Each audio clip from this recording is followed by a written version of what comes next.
Welcome to Uninformed Summary. It's a podcast where four friends get together and talk about a topic or a person and the impact that that topic or person had on history as we know it. This week we're doing round 2 of Alexander Hamilton, and that means Scott is back in the hot seat. Hi, Scott. Hello. Scott did the most research on this topic. Arguably too much for any single human being. That's a lot.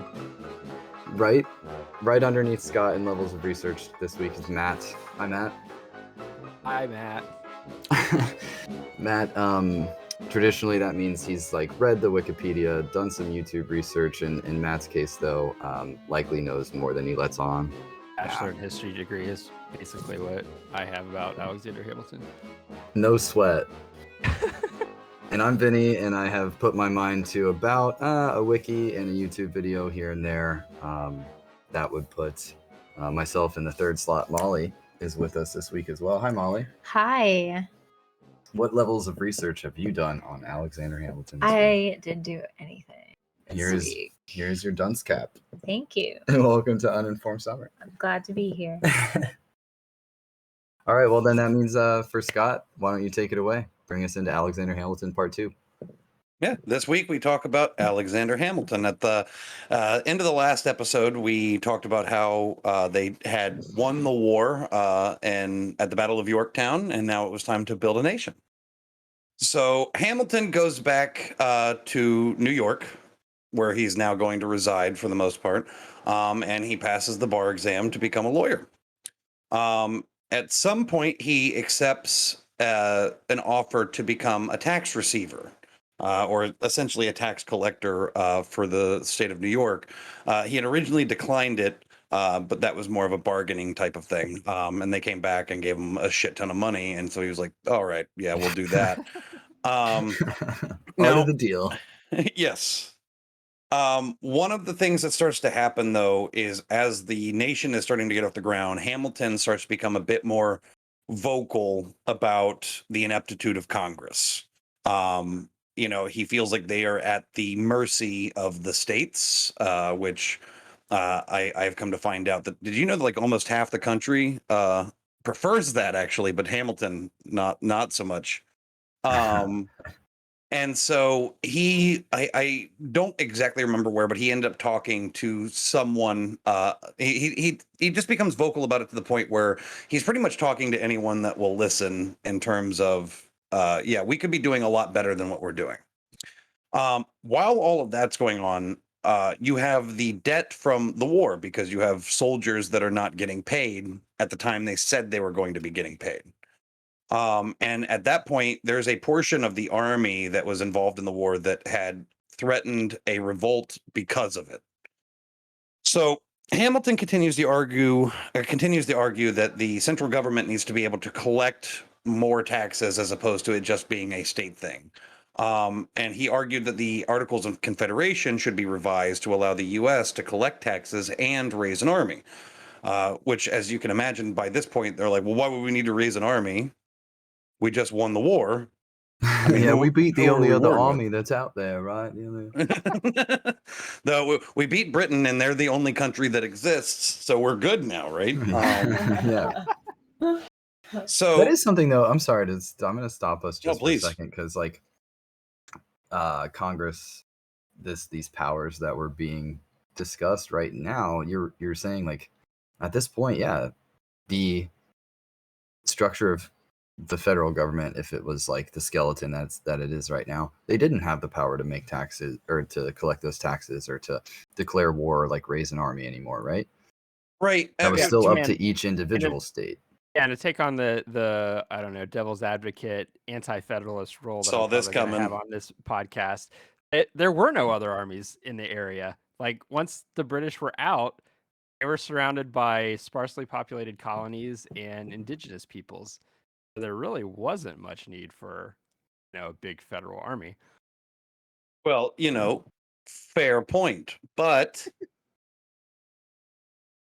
continuing on, essentially, one of the things you have to also think about is that and not to be like rude, you had your aristocratic type of people in terms of intelligence based, you know, the meritocracy of intelligence happened to be making up most of the government. But I mean, this was a nation of basically farmers. Britain wasn't like, let's get rid of our best people to go run this country. It's like, well, okay, we'll send a few people that we feel like we can trust. And then the rest of them were basically farmers.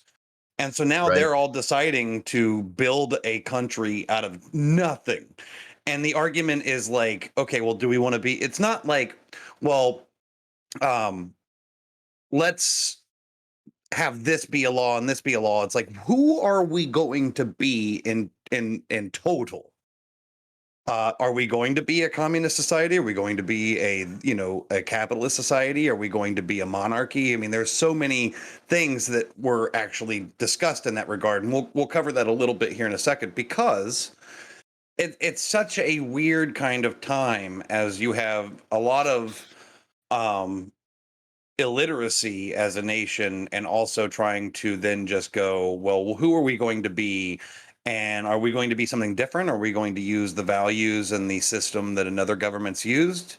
Why or why not? And essentially, there was kind of no wrong answers in that regard, except that wasn't true at all. Because Hamilton ends up talking to some people that had power, just talking about the ineptitude of Congress and his views on what the United States should be. And those people were able to then make him a delegate for the Constitutional Convention. He did not get elected by like a populace. It was, hey man, you seem like you're really smart, and your ideas seem to be really having weight to them. We should put you there. So what ends up happening is that when he goes to the Constitutional Convention, the New York, which is the state that he's from, has two other delegates.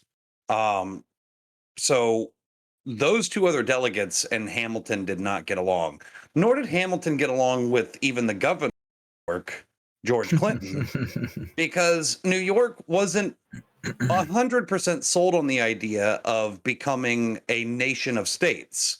I mean, they were still in talks in some ways of being separate, like each state is a nation. Does that have something to do with like this concentration of wealth and holding in New York? Was there a lot of money in that particular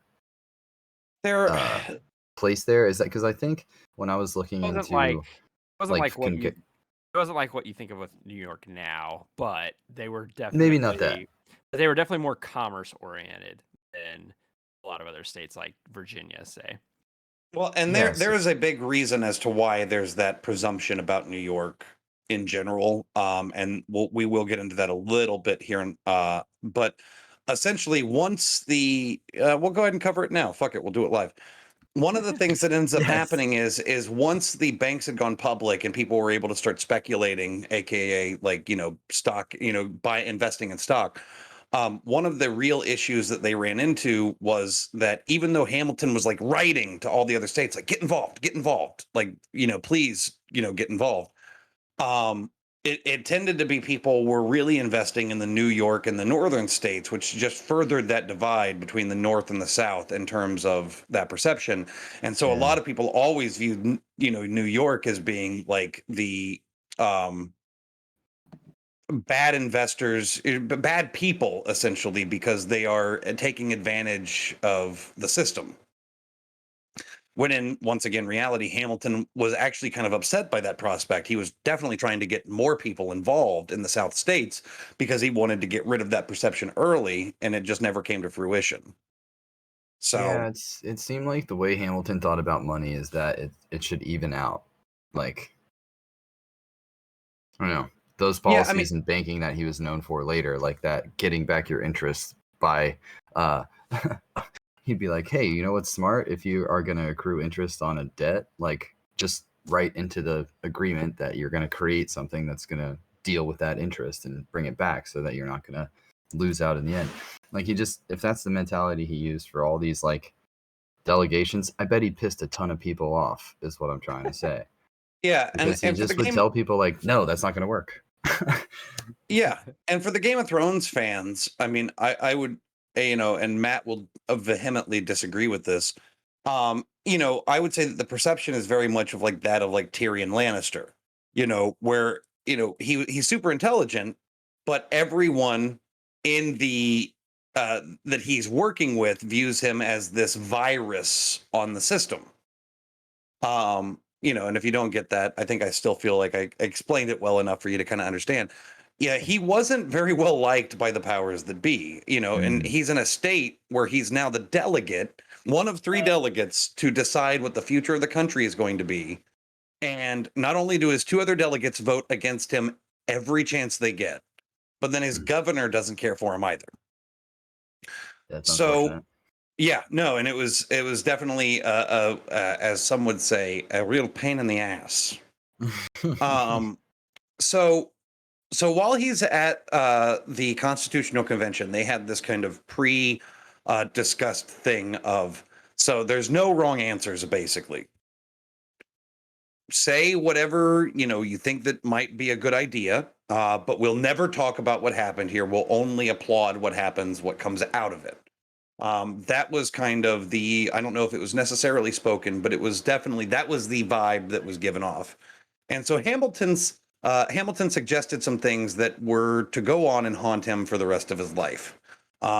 He had suggested that we have a president that would be elected for life on good behavior. Senators that would be elected for life on good behavior. And one of his whole point is the populace can always vote them out. So instead of it being that we have an election every 4 years, we divert the attention of the person that's running for this particular thing. His thought would be is that if these people that were in power were not doing the correct thing, then the populace could vote them out and we would elect a new one. Can I just insert that kind of sounds like kings? That would be generally considered what all of them thought. All of the people that were at this delegation were like, okay, so no. No kings, man. We're not doing that again. We just fought a war about this. Yes. and that gave him this kind of reputation for almost being a British sympathizer. Right. Now, there are historians that believe that he argued these points because, Hamilton was really good at being a politician, despite the fact that every chance he would get, he would very much act like he wasn't interested in it. They tried to get him to run for governor or for, state senator, like what have you. And he always declined. And there could be reason for it, but historians believe that the reason that he was making these grandiose points of maybe a president for life, maybe this, was because he was that was the first step in negotiation. It's like walking into a job interview, you get done and they say, okay, well, how much are you looking to make? And he's like, well, I'm looking to make $1 million a minute. And they're like, well, we can do like 100,000 a year. That's what he's hoping. Okay. That is, and once again, this is not backed up by fact, but historians do believe that. So while all of this debate's going on, it took about 3 months of debating before a final constitution was agreed upon. There was at one point, Hamilton talked for 6 straight hours. He'd been silent for like a few days, and everyone's like, that's definitely not like Hamilton. And then he got up and he talked for 6 straight hours, which by general belief would be too long. Yeah. That's the first filibuster. Yeah. Essentially, it was. But even people that were in attendance, and of course, this varies based off of what side of the fence you found yourself on. A lot of people were saying that that he spoke so fluently and he kept you on the edge of your seat and that he would do those things. And I know that I may have mentioned this in the last episode, but a lot of people would say, while Hamilton had just become a lawyer and he was doing his lawyering, when compared to Aaron Burr, who also was a lawyer and worked, not far from Hamilton in New York, people would say that Aaron Burr could say in 30 minutes what it would take Hamilton 2 hours to say. So Yeah, him talking for 6 hours, just assume that it's someone who's not me talking for 2 hours, which is still a lot. But basically, really, really deep and broad 6-hour conversation, because Hamilton's flat. We heard those letters. We know our man Hamilton has quite the grasp of the language, right? So like, it wouldn't be what I'm trying to say. It might be a pretty interesting 6 hours. So during the 6 hours, it's not just him talking, right? It's him talking to others and then responding. No. And No. Nope. He's talking. Him 6 hours uninterrupted solo. Yeah. Jeez. So it's just building. I liked imagining the couple days prior as like the pressure building under the rice cooker, and then just. Yes. Yeah. I mean, you could tell that by the time he got up there, he had listened for long enough, and now it was time to continue. But eventually, this does lead to the signing of the Constitution. Hamilton signs the final version of the Constitution. He doesn't think it's as good as it could have been, and he also saw loopholes. And there was an argument that the Constitution was not supposed to be the end-all, be-all. It was, as they said, a living document to be changed and altered as time progresses. And that has no correlation to current times. So, so this now leads to they have agreed on the constitutional on what the Constitution will be. But the problem now becomes we have to get all of the states to ratify this Constitution. Even though we all came together and we talked about it and we all agreed, it doesn't necessarily mean that we're all going to join this. I don't know what you would call it. I mean, they're all states. We want to put them all together or something like the Together States, or maybe the Together States of where we are now. Yes, that is that's the official name I think they finalized on.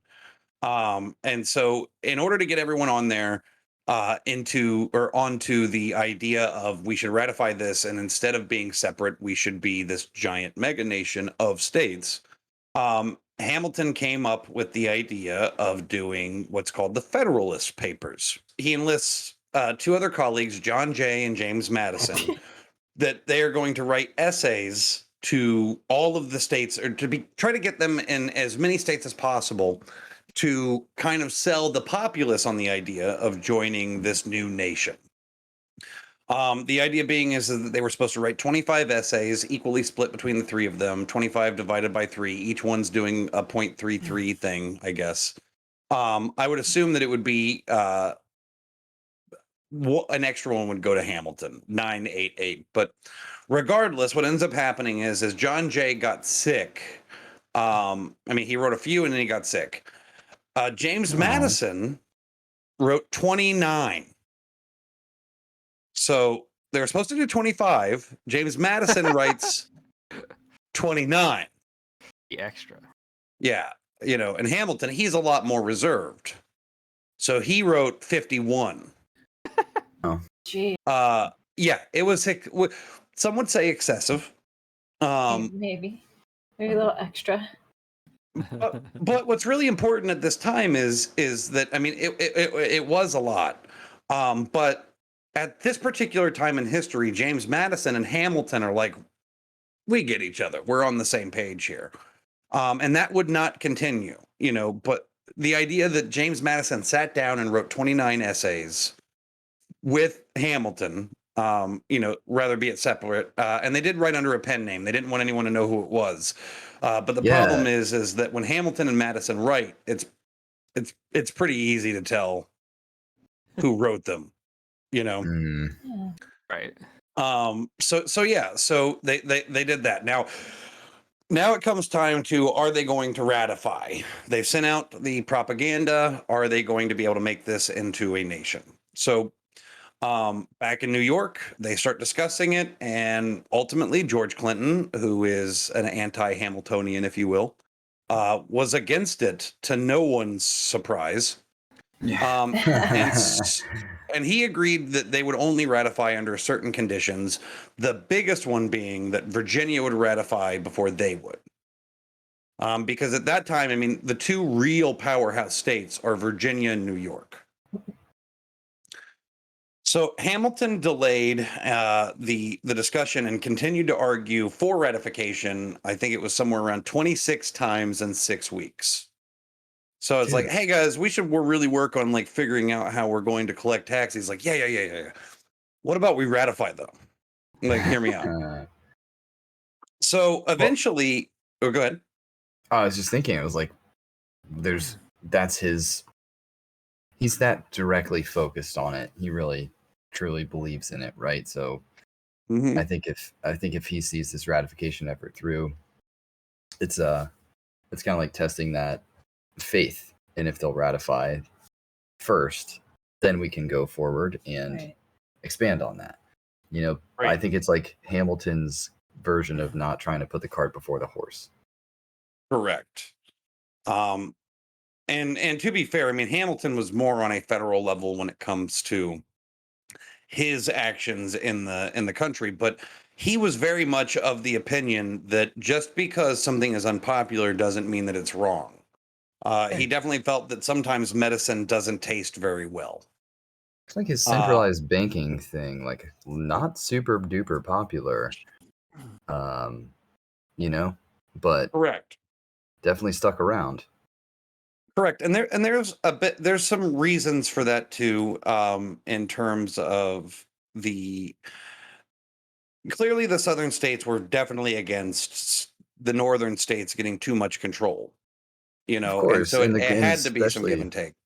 That's that overtone of, hey, we just had this enormous, opposition against centralized power, centralized banking, London's debt hanging over the country, the state's individualized debt. We don't want to share, like, if I'm in New York, I don't want to pay Delaware's debt. If I'm right in Virginia, I don't want to pay New York's debt. And I like that breeds enmity. But I think Hamilton's like, hey, shut up. Everyone put their hands in, and the hands in thing is the ratifying, Yeah. Like, then we'll call 1, 2, 3 break and win the game. But first you have to put your fucking hand in. Well, and I think that's what he's doing. And to be fair, and I'm going to cover a lot of that here in just a second, that particular issue of the assumption of state debts. But the first step is let's get the ratification done. I mean, he's already 9 steps ahead. Once we get the ratification done, let's get to this. We'll get to this. We'll get to this. And there is a reason why a lot of states were not big on the assumption situation. Ultimately, when it came to the ratification, Virginia ended up ratifying before New York. And so Hamilton's like, this is what I'm talking about. So we good?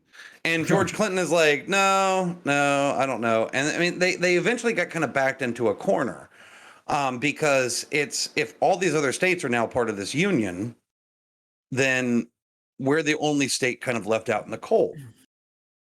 And so he was able to eventually get New York to ratify it. And it was the one time in Hamilton's life that he was embraced by the public in entirety for the most part.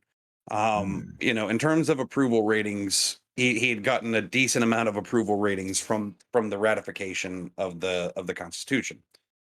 That would not continue for him, and it didn't bother him. A lot of people think that he wanted to be this really liked person or this really well-liked politician, but he didn't really give a shit whether or not he was liked, because his point of view is you need to take the medicine. That was his whole point. So we got the ratification of we are now a country. We are states united. Yay! And so now I'm going to talk about one of the interesting side effects of the way this story will end is that a lot of people assume that Aaron Burr and Hamilton were big rivals and that was the big thing going on. In reality, Burr wasn't really on Hamilton's radar. There was one man who was on Hamilton's radar. You may have heard of him. It's this guy. He's actually from Virginia.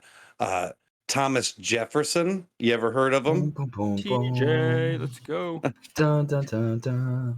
Yeah. So Thomas Jefferson had been the ambassador to France while the war was going on. And when he came back, he was already, but by the time he fully comes back, he was already moved into the position of Secretary of State. Real quick, when he moved back, he also brought back with him the enjoyment of a French delight called pommes which we know now as French fries. That motherfucker imported French fries. In all of my research, I did not know that. Yeah, so this French stuff, Ben Franklin, all these guys from Virginia and the colonies, Virginia had all that money. But they would like come back from France with all these delights. But yeah, Jefferson, notably, French fries. Sorry, I had to. No, that's a great anecdote. So yeah, when Jefferson came back, you know, it in part of my research and me filling this out, I didn't really fill out a whole lot when it came to the fact that Hamilton got kind of pushed right to the front of the line in terms of being put into the position of Secretary of Treasury. You know, all of that, you had to have the ratification of the Constitution. We had to have the president. But once that was done, I mean, Washington even stated he considered Hamilton to be in charge of the finances. But now that you say something, I couldn't think of anyone better, because Hamilton hadn't really gone through like the financial, like the predetermined things to be assumed by other people to be a financial expert. But people that were in the financial circuit would quickly point to Hamilton because he'd done a shit ton of research, mostly when he was out fighting the war, because he was already planning for what the next thing was going to be once we won the war. So we have Jefferson back, Jefferson's Secretary of State. You've got Hamilton as Secretary of Treasury, and they do not get along at all.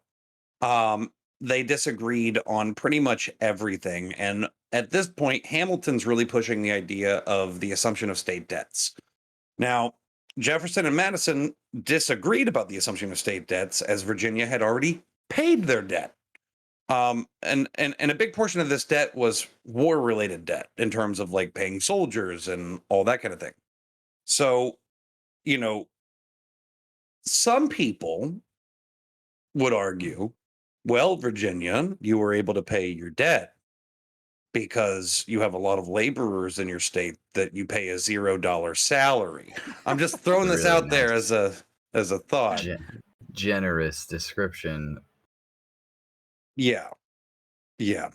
So, at the same time where the assumption of state debts arguments coming in, and I could go a lot further, but what I will say is, ultimately, you have a lot of different things going on all at once. It's not just the assumption of state debts. Hamilton's fighting for it, but he also recognizes, if I don't get this thing passed, and I've been arguing it the way I have, I'm probably going to have to resign. So he needs it to pass. At the same time, there's another argument that's going on where it's, where do we put the United States Capitol? Obviously, New York wants it in New York. And this may be a little surprising. Virginia wants it in Spain. Oh, sorry, my bad. In Virginia. They want it in Virginia. That seems to be kind of an ongoing thing. Yeah, who doesn't want the capital? Correct. So ultimately, it's like they're at a standstill for the assumptions thing. They're at a standstill for where to put the capital. And this all leads to a controversial dinner, which actually has a full Wikipedia article on it.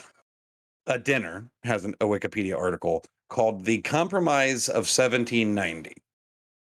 Now, Jefferson recalls what led up to the dinner, saying that Hamilton showed up on his doorstep looking somber, haggard, and dejected beyond comparison, and had indicated to him a fear that if the assumption of state debts did not pass, then he would have to resign as Treasury Secretary. So Jefferson, out of the compassion in his heart, sets up this dinner between Hamilton, Madison, and himself to see if they could come to some sort of arrangement. Jefferson had apparently written in a letter that he had recalled of the dinner. It ended in Mr. Madison's acquiescence in a proposition that the question of the assumption of state debts should be again brought before the House by way of an amendment from the Senate, that he should not vote for it, nor entirely withdraw his opposition, yet he would not be strenuous, but leave it to its fate. It was observed, I forget by which of them, that it would that as the pill would be a bitter one for the southern states, something should be done to soothe them, and the removal of the seat of government to the Potomac was just a measure and would probably be a popular one with them, and would be a proper one to follow the assumption. So basically saying, so we had this dinner, me, Madison, and Hamilton all kind of agreed that, well, if the capital was to somehow land in Virginia, maybe we wouldn't oppose the assumption of state debts. And essentially that's what happened. They agreed on like a temporary thing for 10 years, and then ultimately it was to end up in what is now Washington, D.C. So I could spend a decent amount of time talking about the issues of Federalists versus the Democratic Republicans, but I'm going to do a little thing they call in the wrestling biz a tag team situation. And I'm going to tag in. Yeah. Oh, it was close. I was just about to be pinned. Somehow I crawled out of it, got right over to Matt. And I'm going to tag Matt in. If you could better explain a lot of the veracity of politics going on at the time in terms of where the Federalist side, which is Hamilton, John Adams, Washington, the more pro central government, versus the Democratic Republicans, the more southern states would have been at that time. Yeah, and like you kind of alluded to a lot of the issues, but the big thing was whether it's going to be more of a loose confederation like under the Articles of Confederation, or whether or not it was going to be a federal government. And so like everybody agreed to get rid of the Articles of Confederation because that clearly wasn't working, because you kind of alluded to it, but there's this thing called Shays Rebellion where there's basically an uprising, and because we didn't have a United States Army at all, like for a long time they just kind of let them rebel and like nobody could do anything about it. And they didn't end up putting down the rebellion until Massachusetts, one of the states, raised their own militia to go deal with it. It was kind of embarrassing, and that was one of the big things that led to everybody being like, okay, Articles of Confederation aren't working. If that's going to happen all the time, then this country isn't going to last very long. So they all agreed that something had to be done, but the argument was, how centralized should this thing get? And like you said, Hamilton obviously very, very strong central government. He wanted a central bank. He wanted a federal government that could pass taxes of their own and take on debt of their own and all these things. Whereas the southern states were more than happy to have things more of a loose arrangement and just continue doing their slavery agricultural thing. And the good thing is that we've settled that debate forever and that we're not still talking about it today. Yeah, I feel like there is no... Definitely. We've figured it out, and there's definitely no allusions to current history because this doesn't repeat itself at all. It's like really one of the Central American questions, right? I mean, the fact that it's persisted. I mean, it's what the Civil War was about. It's what this whole Federalist, anti-Federalist thing was about. And it's still a huge question now. I mean, like to a large extent, today the Federalists have won, because we do have a hugely powerful central government that has its own army and its own police and its own everything, basically. But it's still an important question that we debate about, like, which things should be left to the states to decide on their own and which things should be centrally governed from Washington. Right. Yeah, it's like two heads on the same body. I was thinking a little bit about currency while this was being discussed here, because Hamilton, super into that currency stuff, set up the New York Bank, set up a lot of centralized banking institution connections, and very much hands held between central banking and central government being strong, right? Right. Well, yeah. I was just wondering, would Jefferson put all of his money into Dogecoin and Hamilton's hard paper currency, backed by gold? Like, I wonder if they were alive right now. Well, so yes and no on that question, because Jefferson and Madison in particular, which, I mean, Jefferson and Madison, they kind of went together. Madison always playing the Robin to Jefferson's Batman. But there was, I don't know if you guys have ever gotten an argument with someone at work, but you still have to continue to work with them. And so Right. there were a few occasions in which, like, where they would come up with what the ment is going to be.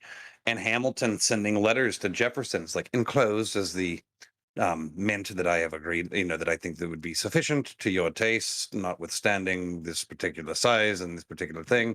And Jefferson would respond back with, yes, that's fantastic. Everything looks to be in order and everything's great. And so they at least had like that thing. So, I mean, when it comes to Jefferson, he was totally understanding of, yes, we have to have a currency, those kinds of things, but he was definitely not big on like banks, or Yeah, it just seemed to be inexorably linked between the way that these different factions within a newly nascent nation's government are like trying to negotiate, and how closely tied. I guess that's what I'm saying. It's like they're super closely tied between like the currency modeling and how it's going to translate into, right, like power held or between these debt assumptions, right? Right. So one of the things that would be a continual situation is that because Hamilton was pushing for all of these programs like the banks and all of those things, it was always believed by the Democratic Republicans that Hamilton was in some way profiting from the policies that he was enacting, and that would come back Wow. to haunt him. It seemed like no matter what he did, and despite the fact that he wasn't, it would have been very easy for him to have been involved in that kind of thing. He was definitely against being involved in any sort of shape or fashion. Like, he got rid of all of his businesses once he became Treasury Secretary. He was not interested in he wanted to, his legacy was the biggest thing for him. And so he was super scared that if he even just kept a business that made, bare minimum, that it would be, well, look at the profit you're making, and so he tried to shy away from anything that would give his opponents a chance to affect him politically. Now, with that said, we're going to get into the next leg of this episode, where he has a blind spot for that. So the question becomes, Hamilton's married to Eliza Schuyler, and she's a very pious woman. And as we talked about in the beginning of the first episode of Alexander Hamilton, Hamilton seemed to have an affinity for two types of women: the very pious and the very, we'll say, discreet. And so can we not say freaky deaky on the podcast? Yeah, essentially that's what it is. And so a lot of people were really surprised that Hamilton, of all people, went for Eliza, this very pious woman, very God, oriented woman. And it's not that Hamilton wasn't religious or wasn't Christian in his own right, but they were like, I mean, it's Hamilton, come on. I think we all know of a person in our lives that we could all attribute this particular thing to as well. So the question becomes, was Hamilton having an affair with his wife's sister, Angelica Schuyler? One thing we know for sure is that Angelica Schuyler was married by the time that Hamilton and her met. And we also know that at the very least, there was a massive amount of flirtation going on. Angelica, despite being married to John Barker Church, which was by all accounts a relatively dull man by every person who's recounted him, was there something going on? So we can look at the letters that Hamilton and Angelica wrote to each other. And I loved we got some positive feedback on the letter segment from the last Hamilton podcast. So That's so good. We're going to continue that with some more Hamilton letters. So we'll read some of those, and you guys tell me what you think. So leave it down in the comments. Don't forget to smash that like button. So So Angelica writes smash. So Angelica ends up going to Europe. John Barker Church is starting his career in politics in Britain, and so after she had left is when most of the Hamilton and Angelica documents started. We have one from Angelica that she wrote to him. She said, "You had every right, my dear brother, to believe that I was very inattentive and not to have answered your letter. But I could not relinquish the hopes that you would be tempted to ask the reason for my silence, which would be certain a means of obtaining the second letter, which perhaps, had I answered the first, I should have lost all of the fine things contained in the latter. Indeed, my dear sir," and this will be important later. It says, "Indeed, my dear, comma, sir, if my path was strewn with as many roses as you have filled your letter with compliments, I should not now lament my absence from America, but even hope is weary of doing anything for so assiduous a votary as myself. I had so often prayed at her shrine, and I am no longer heard. Church's head is full of politics," meaning her husband. "He is so delirious, or deserious, of making once in the British House of Commons, and where I should be happy to see him if he possessed your eloquence." Ooh. Basically going, I'd be happy with my husband if he was half as eloquent as you. Hamilton responds, notwithstanding, okay, I got to get my Hamilton persona, very similar to another character we've all met. "Notwithstanding the compliment you pay to my eloquence, its resource could give you but a feeble image of what I wish to convey. This, you will tell me, is poetical enough. I seldom write to a lady without fancying the relation of a lover and mistress. It has an inspiring effect. And in your case, the dullest of materials could not help feeling that propensity." Oh, So just to brilliant. reiterate what he just said is sometimes when I write women, I like to pretend that sometimes we fuck.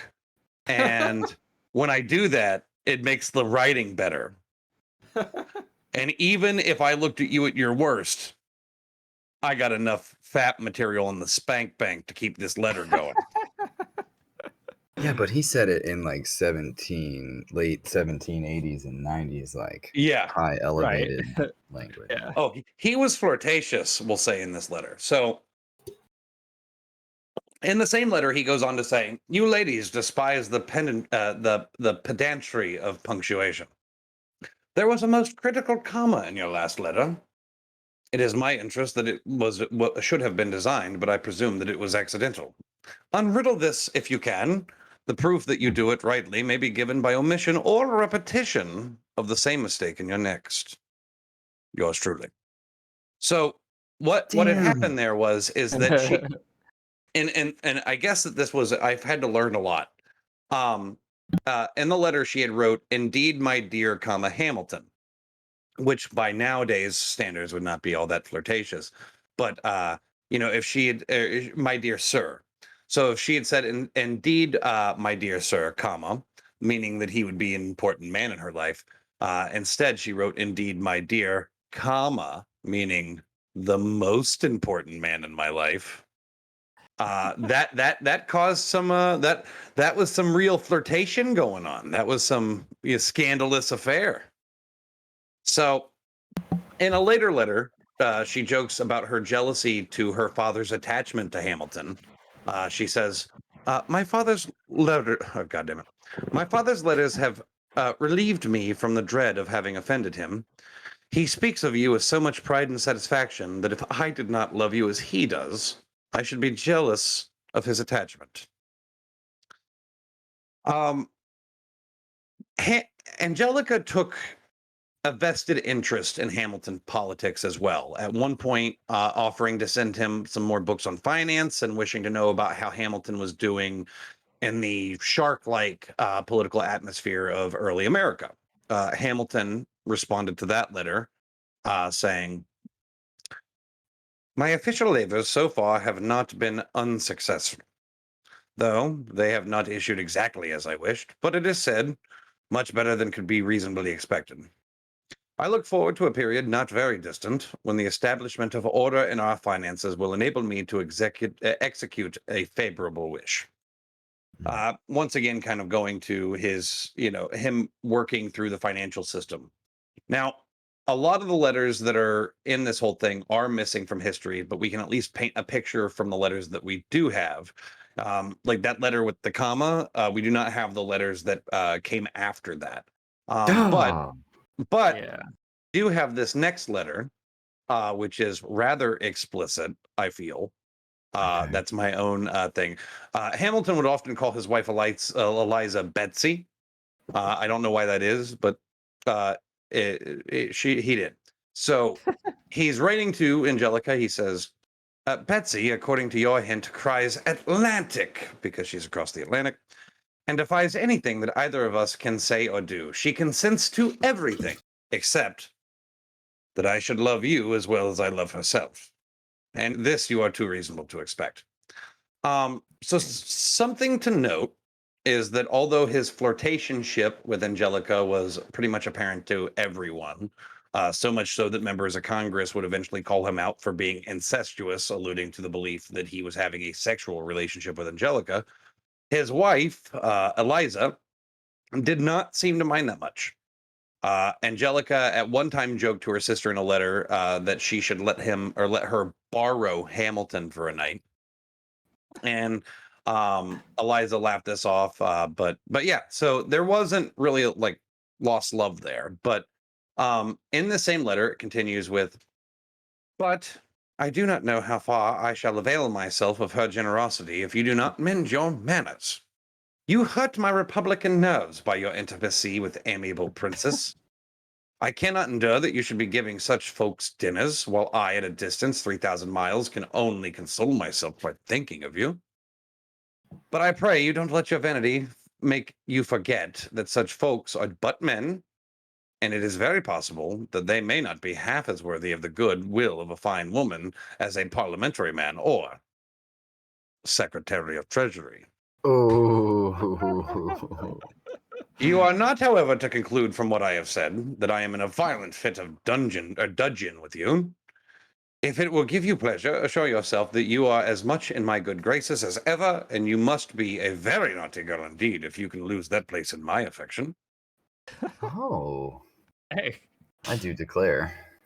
Now, it might be a good time to mention that Angelica was, we'll say, semi-involved with another person from our story. You may have heard of him, Thomas Jefferson. Oh, no. DJ. Yeah. Now, Jefferson and Angelica were acquainted while Jefferson was overseas in Europe, being the ambassador to France.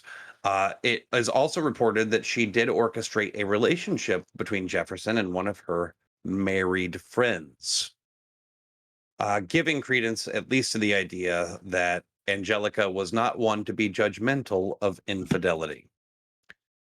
Jefferson took a liking to Angelica as well, and eventually, when Jefferson returned to the colonies, Angelica was required to choose, and she did end up choosing Hamilton. Now, there's no actual record that this particular conversation took place, but that is what happened.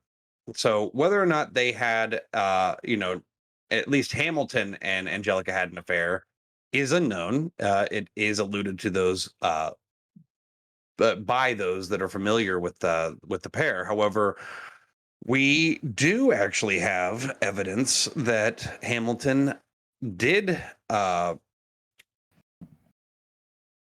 Hamilton was at least unfaithful, and the proof that we have by that is written by a guy that had found out about it, and he talked about it. His name was Alexander Hamilton. Damn, my own worst enemy. Yeah. Who would have known I would cause my own destruction? So he pulls the mask off the villain in the Scooby-Doo episode. We'll find out who caused all this infidelity in your marriage, Mr. Hamilton. Oh no, it was that crazy Secretary of the Treasury, Alexander Hamilton. So I could sit here, and we're getting kind of close to the close of our episode, so I'm going to try to make this as brief as possible. But a few things happened here. So one day, Hamilton, just hanging out, someone comes to his door, It's a woman by the name of Mariah Reynolds, and she's like, listen, I don't my husband's been cheating on me, he's been hitting me, I don't have any money, and I don't know what else to do, and I don't know who to talk to, and I know you're an honorable man, I know that you did pro bono cases when you were a lawyer, and I'm just wondering if there's anything that you can do to help me. And Hamilton was like, I would love to help you, but let me come by your house later. And it has nothing to do with the fact that my wife is in the house right now. I will come to your house later just because I'm such a good person and I want to help you out. Okay. So Hamilton goes over to her house, and the way Hamilton writes it is it's very realistic. I mean, you could easily see it. He came over with $30 socked in his. He was socked away in his literal sock. He's like, this is what I have for now, this is what I can help. And to be fair, Hamilton throughout his history had taken up a lot of cases when he was a lawyer to help out women. That was a big thing for him, and many believe that it may be related to the fact that his mother was abandoned by his father. She went through divorce court. He had a little place in his heart for women and a large place in his penis for them. So nice. So he goes over there, and just out of the goodness of his heart, though, goes over and he's like, I got $30. And she's just like, I have a crazy idea. What if we fucked? And so he was like, well, that would just be rude not to. I'm in her house. So I went upstairs. This is what he was basically saying. It's like, I went upstairs and so we did it. And it was like, well, that's the end of that. And we're moving on. But then she just kept doing it. She just kept doing it. And I just felt rude if I didn't, it's when in Rome. Wow. And so, so he starts having this affair with this Mariah Reynolds woman. And this leads up to where he's feeling pretty good about it, mostly because of obvious reasons. And this leads to one day he receives a letter from this guy, and the last name may be familiar to you guys, James Reynolds. And the James Reynolds is a guy who apparently is married to this Mariah lady. Oh, and in the letter, he's like, I'm not too happy about all this, just so you know. And and he's like, but man, I just want to I want to leave town. I want to be done with my wife. I'm good. If I just had enough money to leave town, I could get out of your hair, man. And you could continue fucking my wife. I'm not here, So wow, it's like the classic 1-2 punch. It's like they've been running this con before. And thank you for noticing right away that this is clearly a con. Yeah, it's gotta be. Come on. Because Hamilton wanted to never get conned by anyone, especially like a Benedict or something. He definitely oh shit. Yeah, my bad. So he definitely did not see through this ruse. He was like, this girl's super into me and what have you. So oh no. So he pays James Reynolds some money, thinking, all right, that's the end of it. We're good. And James Reynolds just kept popping up. He's just like, well, I almost made it out of town, but the horse had a flat tire, and oh my god, Amelia Earhart tried to kill me with a plane. It was a whole thing. The grain went bad. Yeah. It was. She wouldn't try to kill him. She would just try to scare him a little bit, make him scatter. Right. Just rough him up a little. Right. So he's like, well, I mean, for $50 here, $50 there. So then Hamilton gets cold feet, and he's like, I can't keep doing this. Clearly, they're using this against me. I'm not going to do it anymore. Yeah, this is blackmail. How many times did it take for him to realize? Oh no, it never ended. Just okay. I'm saying Hamilton was like, I'm not gonna fuck her anymore, and I'm just gonna go live my life. Well, then James Reynolds sends him a letter, and it's like, man, my wife is just crying all the time because you're not fucking her anymore. and now I have to deal with her, and it's a whole thing. So if you could come over here and fuck her some more, that would be really great for me. And so he was like, well, I mean, if you insist, I mean, it'd be rude not to, I feel like, at this point. And so, and she's sending him letters, like a psychotic woman, like, like threatening to like kill herself kind of stuff. It's insane. So Hamilton keeps doing it. And he keeps paying James Reynolds, and he's hoping to just not have to deal with it anymore. And eventually he does kind of stop, right? But at one point he goes over to the Reynolds house because he wants to I don't know how to put this, fuck James Reynolds' wife. And so he goes over to the house, but someone else is there. And he's like, oh, oops, my bad. Well, I was just here because James Reynolds needed this thing. Well, I'm going to, I'll come back. And so he leaves, but that guy is like, why the fuck was the Treasury Secretary right at this random person's house? And how does he know James Reynolds? So fast forward to James Reynolds gets arrested. Now, while all of this is going on, I made allusions previously to the fact that, Madison, Jefferson, James Monroe, there's a few people that were adamant that Hamilton was speculating, that he was, it's like, yes, there's nothing with his name on it, but he's clearly giving money to people so that he can make money off this whole baking scheme. And he wasn't. So what this leads to is James Reynolds gets arrested, and he tries to rat out Hamilton a bit by going, oh, I can tell you things about the Treasury Secretary,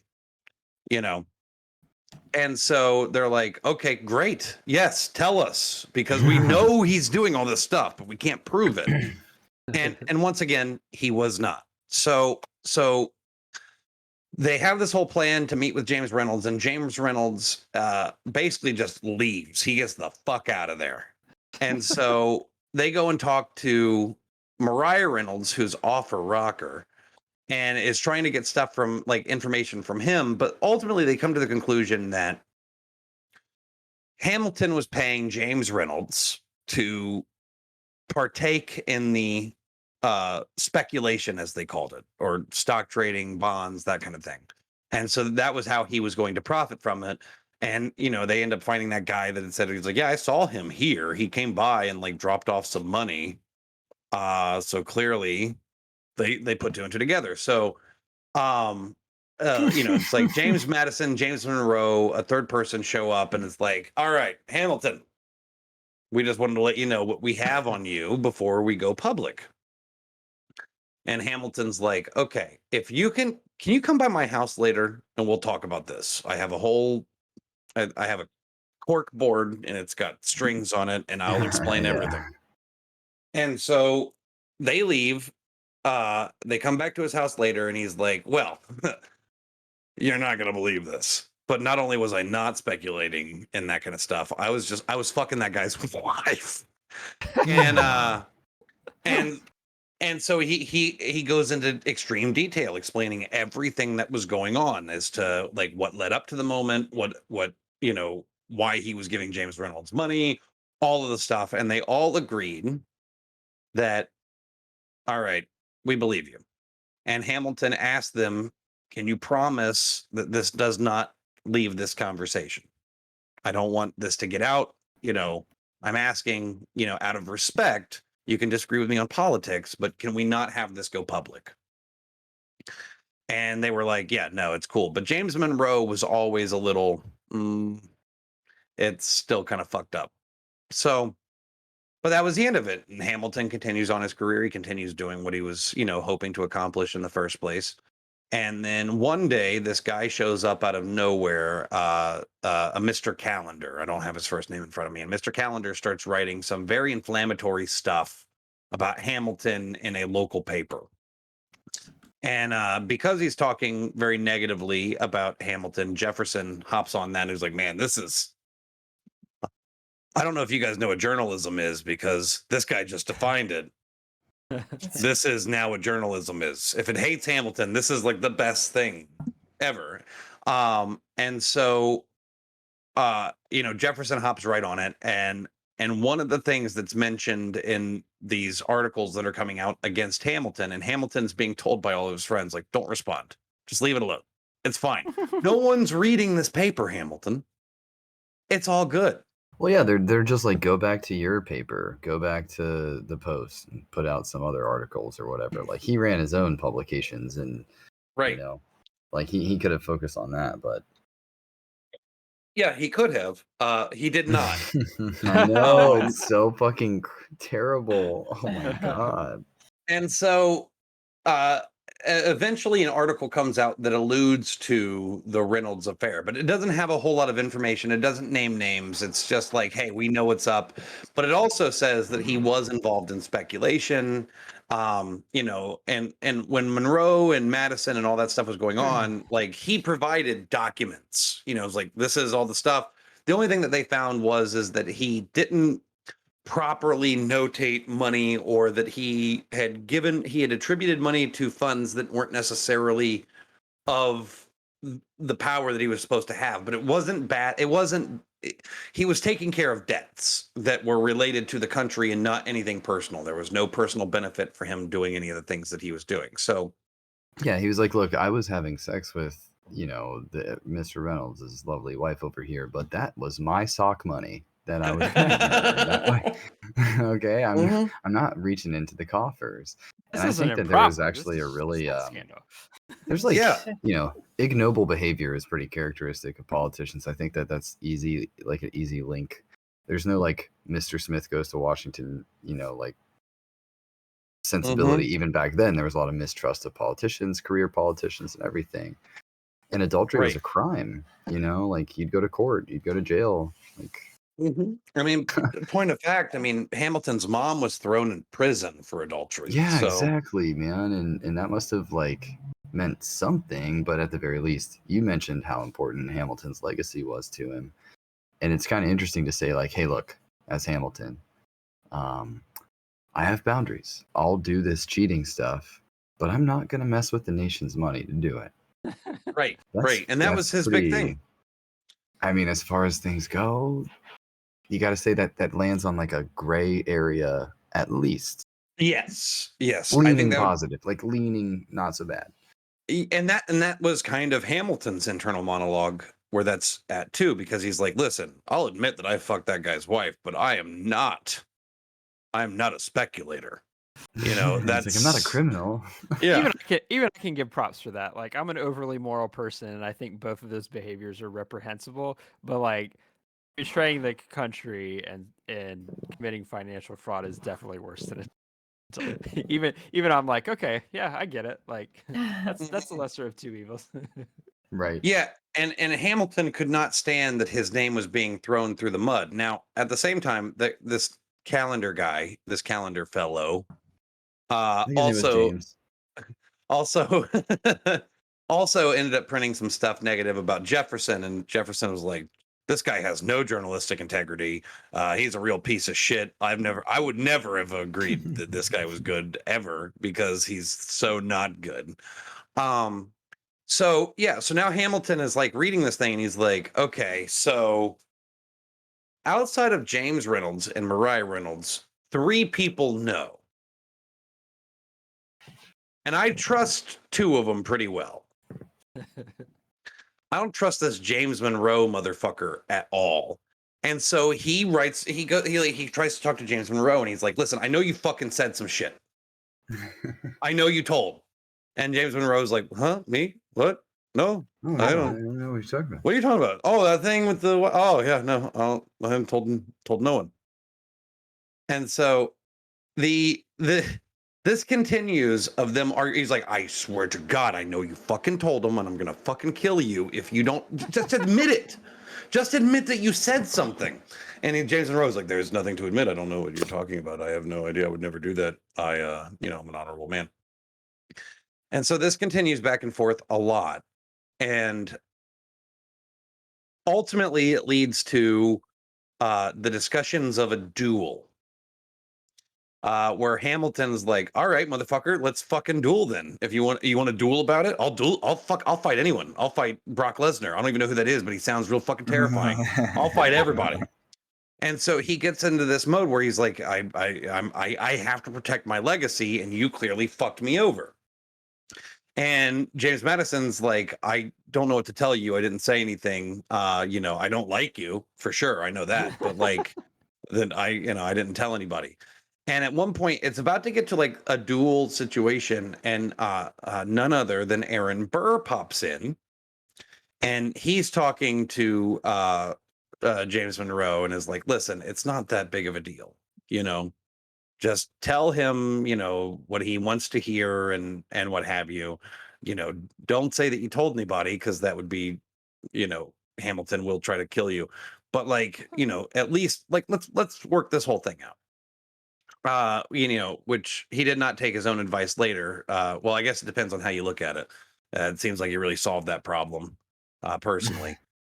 But so James Monroe finally goes, okay, listen, I don't want to duel you, but if you're asking for a duel, I'll duel you. And he's like, but Hamilton's like, okay, but you don't want a duel? You're afraid of a duel? He's like, I didn't say I was afraid of a duel. I said, I don't want to duel. But if you're saying that you want to duel, I'll duel. And Hamilton's like, so you don't want to duel. All right, that's good enough for me. And that's how it ended. Founding fathers building a country is like, all I need to hear is that you don't want it. You're okay. All right, we're good. And that's how that whole thing ended. Now, so a word about dueling culture. I know a fair bit about that, and it's actually like become important too. And when we get to the next episode, obviously, but like a large percentage of duels ended, or like proposed duels ended that way. There was like an extensive formalized system of seconds talking to each other before it came to the actual duel, where they would try and figure out a way to talk both guys off the ledge, where both people could go away with their honor intact. So a lot of duels ended that way, and without any shots being fired. Or if they did get to the shots fired part, they would just like throw away their shot, which is like miss on purpose. So Yes. that's like a big element of the whole thing. And like I said, that's going to become a very interesting part of the next episode for sure. So I won't give it all away, but yeah. 100%. It was more of that you're willing to show up. And just to clarify, I heard you switching from Monroe to Madison. Oh, then my apologies. I definitely meant Monroe. Okay, I just wanted to clarify. Yeah, no, that's definitely good. So I'm not going to go through and not to the point where they wanted to duel, but I mean, it was definitely a tenuous relationship. So if I did throw in a Madison in there, or 9, I definitely apologize. It definitely was James Monroe. So I'm not going to go back and re-record it. But yeah, so that's how that ended. And like Matt said, I mean, that was generally, I mean, just showing up was enough typically to be like, I've maintained my honor. I want you to know that I'm not cool with what you said, and that I was willing to die for what I said. Theoretically, I'm willing to exchange shots and potentially be killed over it. Yes. Yeah. So what ends up happening is Hamilton ends up writing what is known as the Reynolds Pamphlet. The Reynolds Pamphlet, because he wanted to clear his name, was basically everything that I've stated, although it took even longer. I think it was like it was like 47 pages where he explicitly defines everything that happened between him and Mariah Reynolds, and it could have been longer than that. But it went through, she came over to my house, and this was every encounter that they ever had together was documented in this Reynolds pamphlet. Essentially, what Hamilton did was like, all right, bitch, you say that I said this. Well, bitch, I got screenshots. Right. Okay. And he went through all of it, and it ruined any potentiality for him to ever become president. A lot of, earlier I stated that he always declined any chance to run for public office that wasn't like selected by George Washington.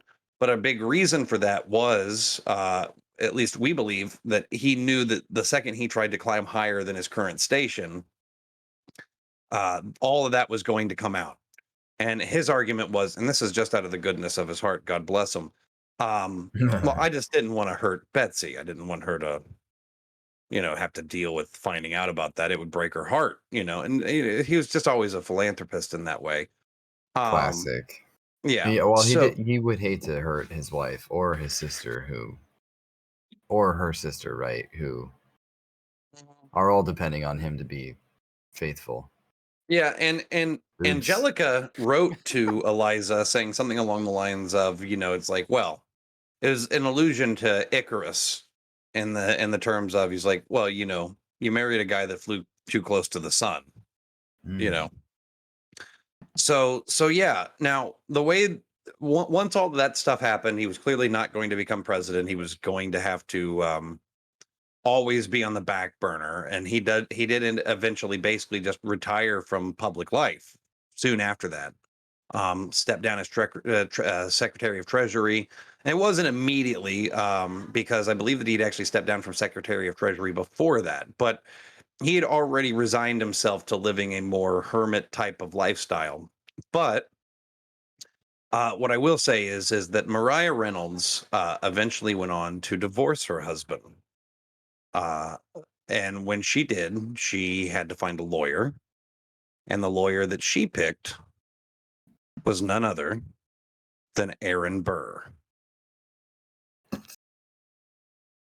And that is where we're going to conclude this week's episode of Uninformed Summary, picking up next week, or next iteration of the Alexander Hamilton episode arc, with what's going on with Aaron Burr. Pistols at dawn. Weehawken. Don't throw away your shot. Yeah. Get all the Hamilton references out of there, Hey, side note, I watched is this. that in the play? Yeah, it is. Oh, I only knew it. Yeah, I watched a scene of Hamilton to prepare myself for this entire arc of episodes. So I watched like the scene where Lin-Manuel Hamilton Miranda duels Aaron Burr. Yeah, there's a song. Go ahead. Oh, it was pretty good song, man. It was actually really, I thought it was well done. Yeah, there's a song that precedes that called Your Obedient Servant. It's the breakdown of what was going on and the heads of them as they're discussing. And I don't think that's one of the few things that I don't think was very well portrayed in terms of like historical accuracy. But we're going to cover that. I wanted to, I kind of went through like 107 years of Hamilton history in one episode and basically broke it down to Hamilton likes to fuck bitches. But ultimately, I want to spend a little time correcting the historical inaccuracies of the duel and what led up to it and why they were actually dueling. I don't think was fully or properly explained in the thing, but in terms of the references that you guys were both making to the show, there is a part in Obedient Servant where Burr asks Hamilton to apologize and he's like no, and he goes, all right, well, Weehawken, dawn, guns drawn, and Hamilton's like, you're on. So that is where I'm going to conclude this week's episode. We actually ran a little bit longer than I was hoping, so I'll probably have to cut out a lot. But this week, once again, I was in the hot seat. You can follow me on Twitter at @ThatOneLoudGuy, followed by Matt at Matchroll20, followed by Vinny at Nick Jonas. You can Twitter me on Facebook at The Real Nick Jonas. Send him a blog or whatever. I don't know how social media works. I think it's TikToks now. I think blogs are TikToks now. You gotta tic-tac them at Twitter / Jonas something. At The Real Nick Jonas. At The Real Nick Jonas. My boy band empire off the ground. And you can follow Molly at as God forbid. Oh, every time. I got it right the first episode. At Malswald, MOLSWALD. Thank you guys so much for watching. This has been another episode of Uninformed Summary. Don't forget to like and subscribe. There it is. Yay. Don't forget to like and subscribe. Have a great week. We will see you next time. Bye. Bye. Love you.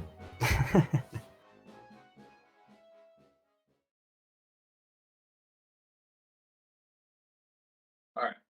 You've had your time. Now it's my time. Okay, well, Winning your time. that's enough. Yeah. Get the fuck out. We enjoyed your time. Nice to see you. Yeah, Thank great you. to see you, I Sig. Good to didn't see you, even Seb. finish the end of the. They all say heart emojis. But Jesus Christ, woman. What? No, take the bottle. Take the bottle.